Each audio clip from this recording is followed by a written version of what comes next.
right, y'all. Welcome to the Scott Horton Show. I am the director of the Libertarian Institute, editorial director of antiwar.com, author of the book Fool's Errand, Time to End the War in Afghanistan, and I've recorded more than 5,000 interviews going back to 2003, all of which are available at scotthorton.org. You can also sign up for the podcast feed. The full archive is also available at youtube.com/Scott Horton Show. All right, you guys, on the line, I've got the great Grant F. Smith. He is the founder and director of the Institute for Research, Middle Eastern Policy. That's IRMEP, I-R-M-E-P, IRMEP.org. And he wrote a bunch of great books, including Big Israel and the latest, The Israel Lobby Enters State Government, Rise of the Virginia Israel Advisory Board. Welcome back to the show, Grant. How you doing? Hey, I'm doing well, Scott. Thanks for having me on again. Very happy to have you here. Let's talk about this new piece at antiwar.com. IRS must describe its search for Israeli settlement policies. Yeah. So it turns out that people can donate to Israeli racial colonies on the West Bank and write it off on their taxes, just like when they donate to the Israeli Defense Forces. Is that correct? That is correct. It creates a huge tax gap. And as I argue, there's really no demonstrated social welfare benefit to it. That's why you're supposed to be able to get tax exemptions, is there's supposed to be some offsetting activity that relieves the U.S. government of a burden, but there's no evidence of that. And it gets worse in the case of the settlements, where you've just got active displacement, which seems to fit the exact letter of the Neutrality Act of 1794, that U.S. citizens aren't allowed to kind of declare a slow motion war against any group overseas. That's Congress's job to declare those slow motion wars against people overseas. So it's an interesting question. Yeah. And now, so if I wanted to donate to, say, the Chinese People's Liberation Army to help with their occupation of Tibet, could I write that off on my taxes? Well, it kind of depends on whether you were part of a well-organized, enfranchised group of people who were somewhat in line with one or other party. If that were the case, you could probably do that, but I don't think that would be possible in the case of Tibet. I don't think anyone right now would particularly care about that. If you were doing it for Taiwan, you'd probably get away with it.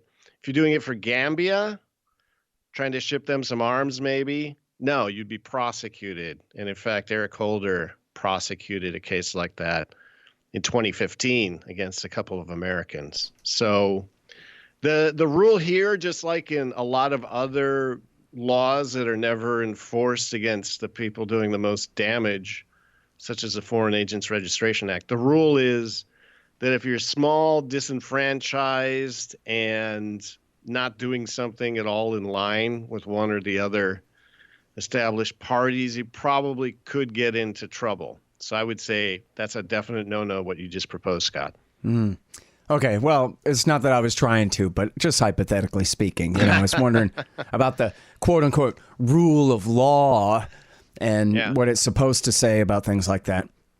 Right. Well, the whole exercise here, though, with this Freedom of Information Act lawsuit that we filed against the IRS last year was to flush out some policy from them, because it's been obvious to me for 20 years that they have a policy, and the policy is not to have a policy so that it can continue. So if you corner an IRS commissioner, like I did with Douglas Shulman a number of years back, if you talk to the taxpayer advocate, Nina Olson, and corner her, she'll also just bluster and edge around the issue. So, what's become obvious is that this is another place in the United States where there are huge stakes involved, and that government agencies, which are supposed to be following rule of law, are instead being ambiguous and avoiding any sort of action that they would surely pursue in other cases. So the lawsuit was all about getting the IRS to release its internal policies on what amount to multiple billions of dollars that flow overseas in charitable tax-exempt contributions every year, some of which are going to settlements. A number of years ago, USA Today implied that it was $50 billion had been invested in settlements, likely from the U.S. Over what period of time? Well, that was over decades. Mm-hmm. But the question is, well, okay, Mr. IRS Commissioner, please tell us exactly so I can be sure that if I want to, fund settlers in Ariel, or I want to fund settlers who are pushing people out and burning olive groves over here, I just want you to assure me that that is tax-exempt social welfare activity, and I want you to put it in writing. Mm-hmm. And they won't do it. They allow it to continue.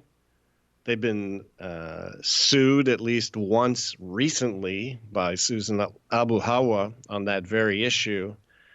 And the appeals court where it was appealed just didn't get into that particular subject. They acknowledged there was harm going on, but they just wouldn't say that the litigants had any right to even be in court trying to obtain some relief from this massive tidal wave of cash that's causing so much damage to people who really do have sort of native indigenous ties to the land. So the purpose of the lawsuit was to try to get a judge to force the IRS to come clean on the issue. Mm-hmm. And the whole reason for writing an article is that the judge this week actually stood up on his, at his bench from wherever he's working and told the IRS, look, we're not just going to fast track this FOIA suit toward dismissal.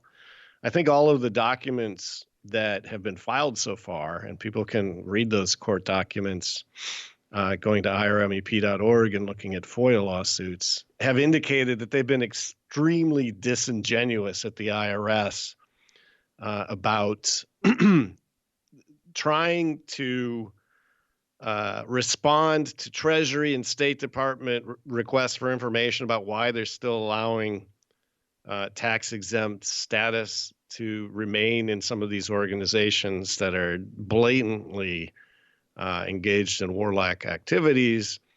And the IRS won't ever clearly respond even to other government agencies. And so, it's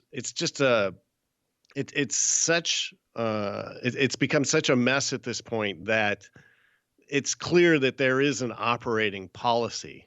And I raised the question with the judge directly. I said, look, we've spent years litigating for clarity on why the Arms Export Control Act isn't enforced, which bars any foreign aid to foreign nuclear powers that aren't members of the NPT. It looks like there must be another gag order in place, such as there is in the nuclear weapons / foreign aid issue at the IRS. So we want to see that gag order. There's obviously something there that has immunized this $5 to $6 billion per year from any sort of scrutiny and any sort of action on tax-exempt status.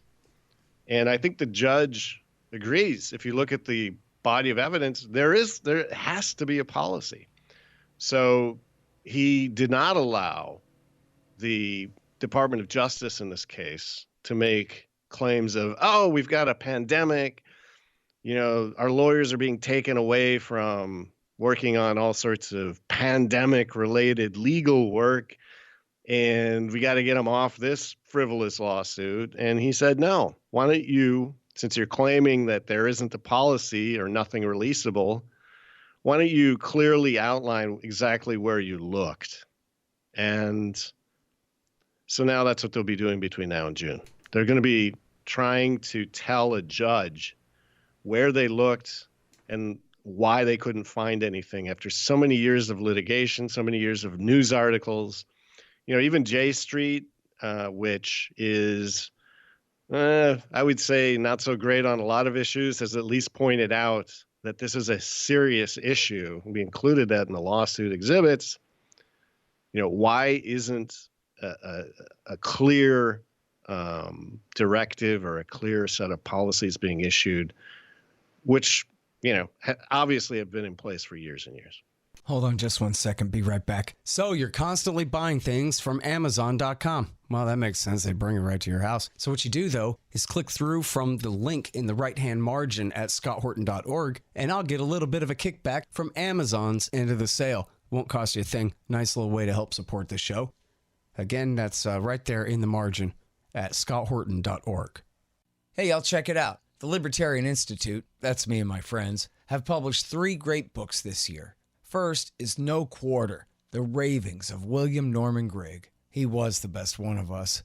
Now he's gone, but this great collection is a truly fitting legacy for his fight for freedom. I know you'll love it. Then there's Coming to Palestine by the great Sheldon Richman. It's a collection of 40 important essays he's written over the years about the truth behind the Israel-Palestine conflict. You'll learn so much and highly value this definitive libertarian take on the dispossession of the Palestinians and the reality of their brutal occupation. And last but not least is the great Ron Paul, The Scott Horton Show Interviews, 2004 through 2019. Interview transcripts of all of my interviews of the good doctor over the years on all the wars, money, taxes, the police state, and more.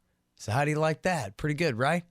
Find them all at libertarianinstitute.org/books. You need stickers for your band or your business? Well, Rick and the guys over at thebumpersticker.com have got you covered. Great work, great prices, sticky things with things printed on them.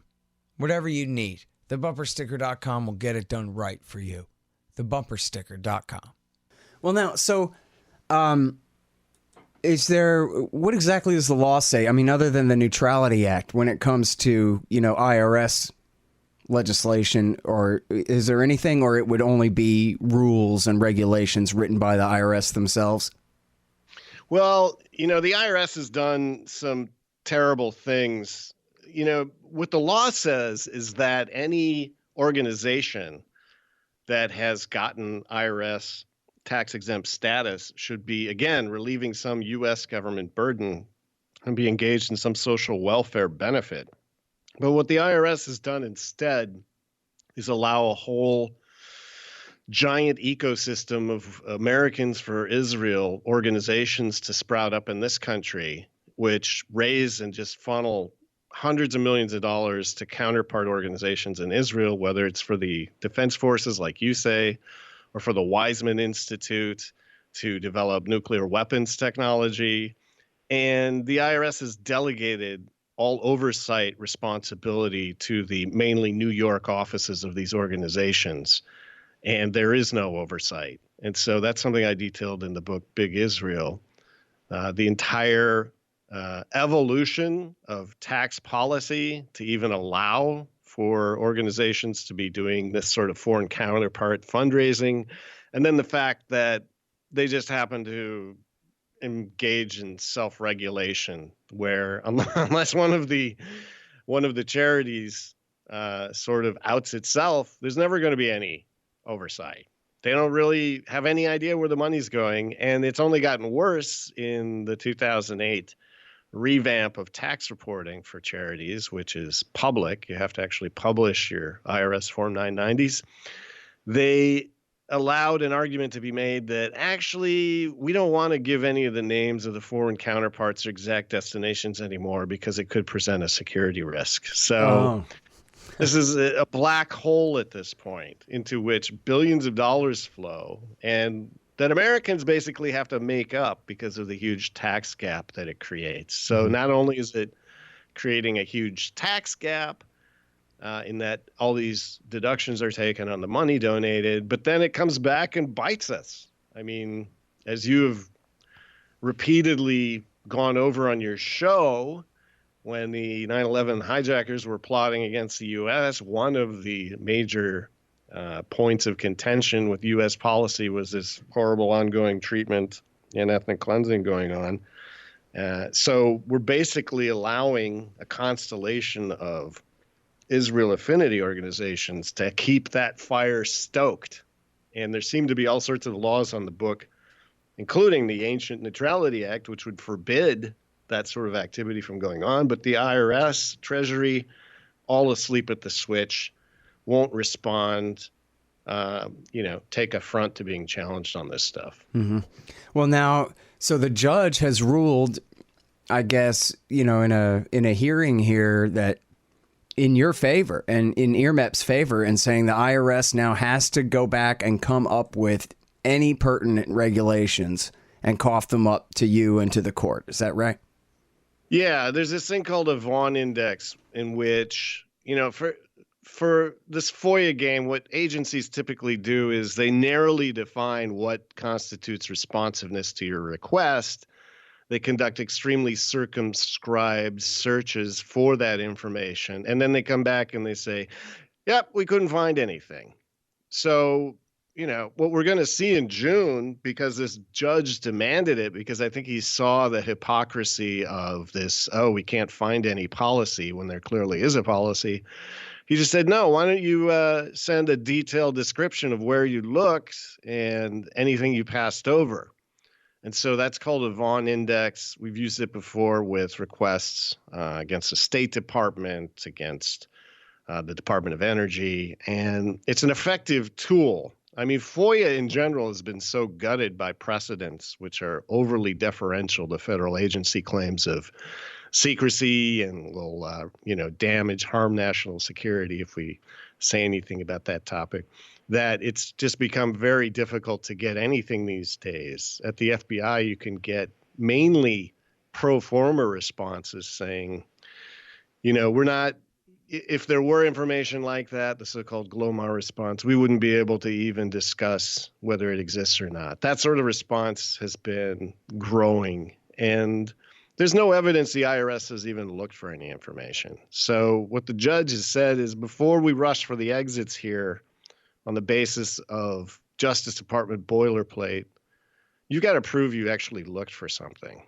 And the lawsuit itself is full of evidence that all sorts of information exists, all sorts of views are held, all sorts of internal pressure has been generated to come up with a policy that if they come back again and they just say, there really isn't anything here, I think it's going to perhaps not fly with this particular judge. Now, another thing I did mention in the article is we've had a terrible judge on some of our other cases, which were effectively captured by that judge, who in one single year dismissed 3 different cases, and in one instance didn't even justify why, so that we couldn't effectively appeal.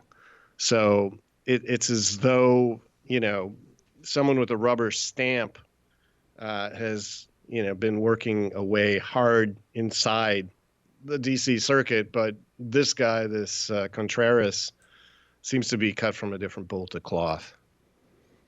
Yeah, well, that's good at least. That doesn't usually happen, but occasionally you get a judge who recognizes that, hey, I got a lifetime appointment here. I don't really have to go along with anybody. Jesse Trinidad got a great judge out there in Utah. There's a couple like that, but I think usually. You're supposed to believe that. Well, I mean, nobody does anymore, but that all judges are sort of, stare decisis, following precedent. Just looking at the truth, and of course, it's not true. Anyone who's gone to jury duty and been admonished that they're participating in any sort of fair and transparent system, I mean, these days has to frankly laugh, given what's been going on for so many decades. But yeah, so a judge, this doesn't mean we won the case. It's right. I guess the thing that makes it unique is that we haven't lost quickly and that a judge is actually being responsive and taking interest in the topic at hand. So we'll see what happens after the IRS comes back and says, well, geez, we tried, Judge, and couldn't find nothing, so don't make us look again. And maybe a leaker will put some stuff out, becoming aware of this and say, no, actually, we do all sorts of terrible things. Here are some of them. And, the last thing the IRS should be doing is telling the State Department or the Treasury Department employees who phoned them from Jerusalem saying, we have all these settlements sprouting up and all these warlike activities happening. So what is it about these organizations that merits their having IRS tax exempt status? Shouldn't you be revoking that? And the IRS said, well, call our hotline. What? This is an agency to agency referral.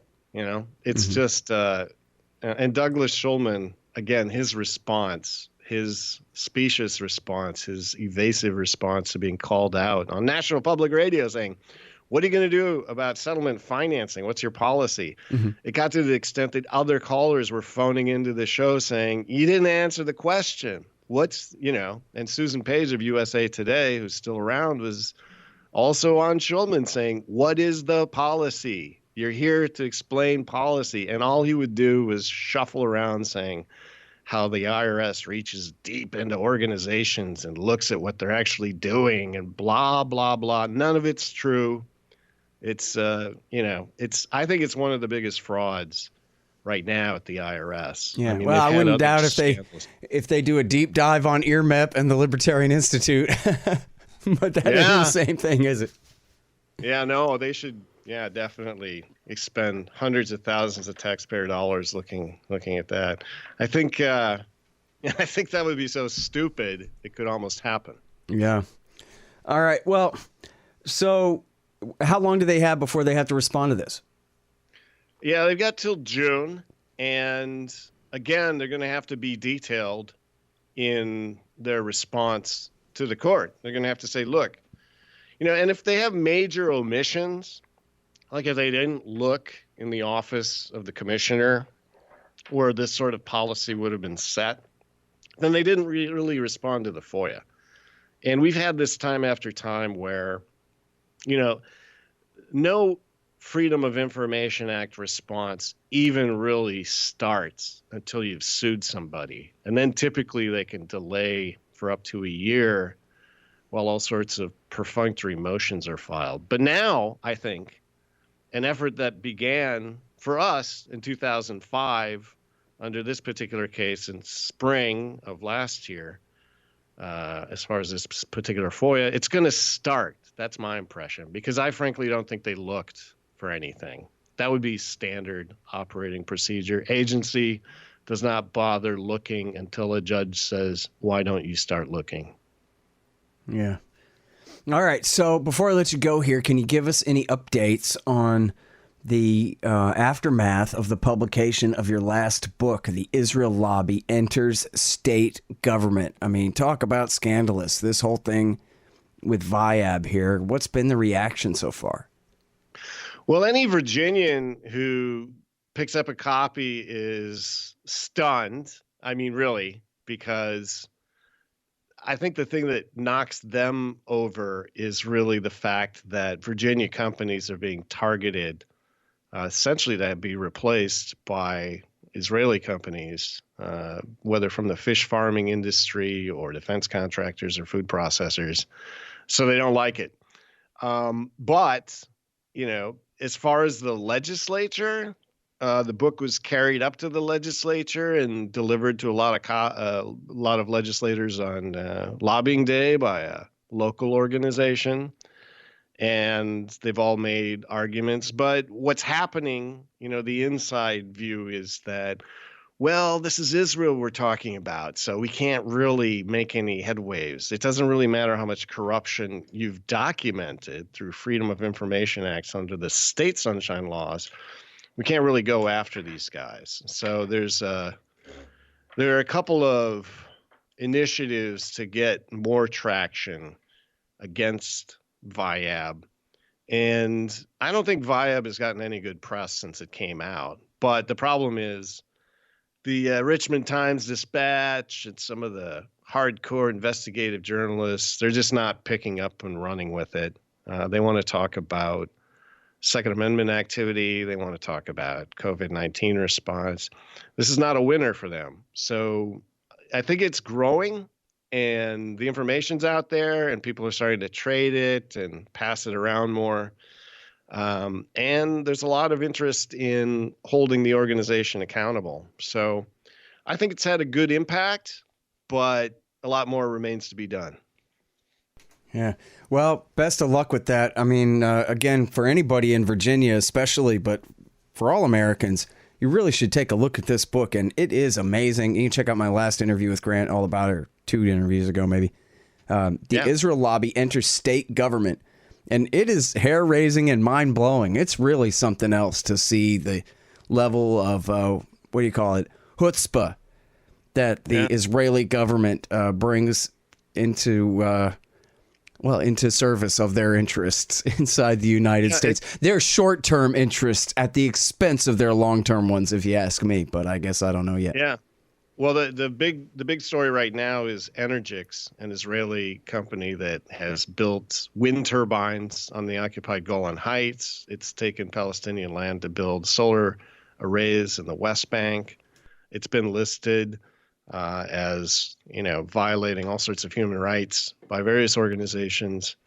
And it's trying to build 11 utility scale wind farms across the state right now.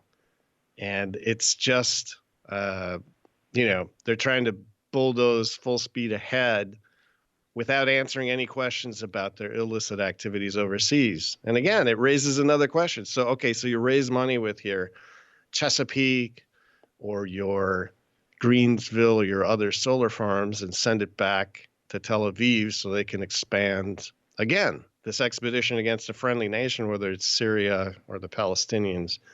Where's the Neutrality Act in that? So I think they're going to face some big problems as they continue to try to roll out across the states and take some of that solar business away from U.S. and Virginia companies that would rather have those opportunities. So we'll see. People are starting to get notice. Yeah, well, and they should take notice, and especially here's where the rubber meets the road, right? If you're a solar power company, you might not have an ideology at all, but just notice that you're being robbed and forced to pay at gunpoint, being forced by your government to pay for your competition. Exactly, and in this case, that a city council will prefer this connected foreign entity, which claims to be Virginian only because it's set up a bunch of front companies, prefer them, accelerate their conditional use permits, exempting them from rural zoning laws and giving them construction permits. They will fast track those guys, even as your application sits at the bottom of a cardboard box. Is that the way you want it to work in your state? That's the question that's being raised in that industry. Yeah, absolutely. And again, everybody, you got to read this book. The Israel Lobby Enters State Government, and the rest of them too. The guy's got like 10 books. I don't know, 8-10 books about the Israel Lobby and their legal and illegal influence operations in this country. Trying to keep ahead of your publication count. I don't know, though. You're coming up fast. Well, you know what? My next book is going to be like 10 books in one, so we'll be neck and neck at that point, I think. All right. I don't know if I'm going to let you count them that way, but we'll cross that bridge when we come to it. All right, man. Well, listen, I don't know what we'd do without you, Grant. It's such great work, such important work as always, so thank you. All right. Thanks for having me on. All right, you guys, the great Grant F. Smith. He's at IRMEP, IRMEP, the Institute for Research, Middle Eastern Policy, IRMEP.org. And here's this latest piece at antiwar.com. IRS must describe its search for Israeli settlement policies. And again, the book is The Israel Lobby Enters State Government, Rise of the Virginia-Israel Advisory Board. The Scott Horton Show on Anti-War Radio can be heard on KPFK 90.7 FM in LA, APSradio.com, antiwar.com, scotthorton.org, and libertarianinstitute.org.